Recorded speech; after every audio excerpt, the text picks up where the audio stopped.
Hi guys, I'm Asif Ali and you're watching CGHOW video. Today I created this orb effect in UE5 Niagara, UE 5.1 actually. I will create it from scratch, and if you haven't subscribed my YouTube channel yet, please subscribe it. If you like this video, like, share and comment, and let's start this tutorial. So let's create a level first. I will take this basic one and I'll save it to my orb 3 folder. Okay, actually I don't require this type of scene.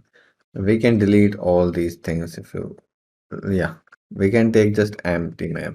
Okay, so you can just right click and take the label that will be empty also, and you can just take the empty label. Okay, so I have this empty label.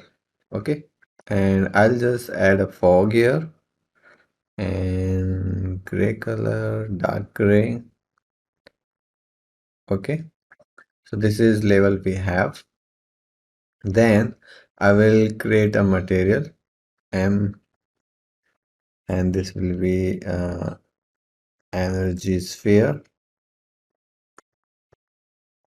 And what I want, like this sphere, I want this to dissolve from top and bottom. They should be just in the center something. So this is the sphere we have. If I take the texture coordinate and shift,